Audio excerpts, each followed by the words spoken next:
Astros 2025 positional breakdown. Let's do it.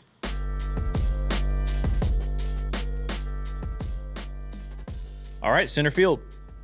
Jake Meyers, a little bit of Chas McCormick, and not a whole lot of options after that. Yeah. So, this year I think is Jake Meyers' year to prove it or lose it. Yeah. I'm not going to say we painted ourselves into a corner. I'm not going to say that. But we're going to have to heavily lean on some resurgence from both those guys. Yeah. I got heat. Exhibition game 1, right off the jump. Jake Meyers can bat 0 on the year. With Altuve in left and potentially Cam Smith in right, he's going to have to cover 2/3 of the entire earth out there. And he's going to do it at a very high level. He's going to play elite defense, and he's probably going to win a Gold Glove. When I say that, and this is not the Astros fans saying like when Martin Maldonado did all this intangible. You're bordering on Maldonado. I understand it's a slippery slope, but when you have 2 unknowns in the corner outfield spots over 162, you need someone in center field that's going to play elite defense, and that is Jake Meyers, and there's also Chas McCormick who's going to get run there too. Yeah. I think they'll platoon. I think they'll figure a way out where both are playing and getting a lot of reps. There's a lot on those guys' shoulders, and anything offensively is going to be found money in your jacket when wintertime comes around, and I'm okay with that. Yeah. I said it last night watching the Space Cowboys Astros game.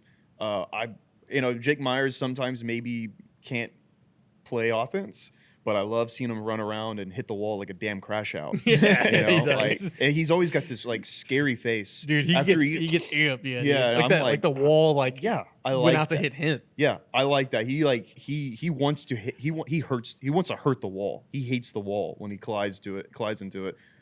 We're gonna dispose of this. We have to dispose of. We're gonna dispose of this. Jake Meyers is no more. What if I was? We have to bury it. Yeah, we have to go bury it. I couldn't do it. Like a ceremonial type of thing.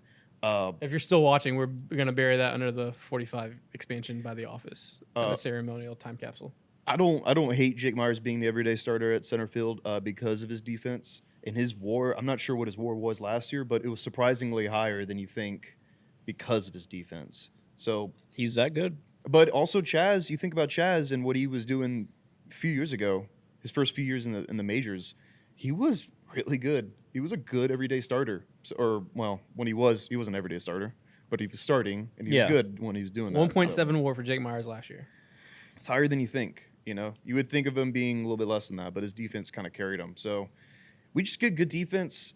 Honestly, go with the Royals route in 2015. I just want defense around in that area and put whoever in the 9 hole. Is the most important thing. Say it again. Up the middle defense is the most important thing. Exactly. So just play good defense, and we're gonna get along. Yeah. No, I know you said you would take a 0 batting average, but realistically, what do you think the OPS Jake Meyer? What do you think the danger zone OPS is for him? Ooh, like the slippage? Yeah, all right, we got to look at other options. I think where he ended up this past year, he ended up at 646 OPS and 85 OPS plus. That's below league average in both. Great. I think if it's under 700, it's a full platoon. It's gonna be. I think he has to be. I think he has to be 95 to 100 OPS plus, which puts you at league average. Yeah. And I think 700 OPS and anything below that is just like, hey, Chaz, you're getting run every other day with him or whoever, Melton. I don't know who it is, but I don't think you can afford the slippage in the sense of letting that go to that. It's just you're asking a lot.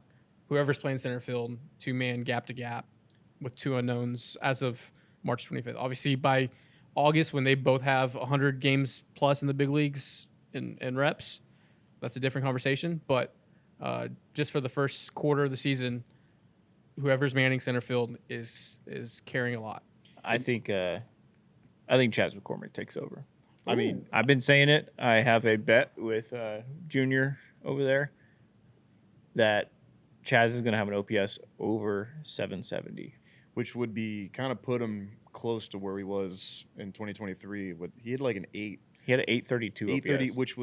which is kind of nuts. Bonkers. People forget how good he was offensively that year. I think he's going to find it again. I'm become a little bit wary with how he performed in spring and what he's like still talking about still finding his swing.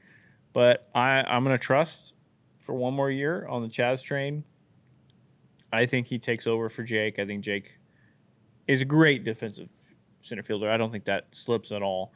But if he's at the 640 range OPS still, you can't do that all year. Like that's going to start. What was the issue last year in the playoffs? It was offense. You need offense. You need offense. Yeah. So go with the offensive guy. I know We'll I see. was just talking all that shit about defense, but I want bombers. We can. I want guys who can hit them out. So. Garrett is putty, ready to be molded to your. I am. You know, and you know what? You Isn't can that what convince him. most? Isn't that human nature? You just see what you like and you go with that. Yeah, you know what? You're right. Yeah, Yeah, you're right. I don't care about taking stances, dude. I just Yeah. go where the Where the wind takes. Yeah, yeah, exactly, dude. That boy nice. Yeah, that boy nice. We'll see who is nicer. Center field. Center field.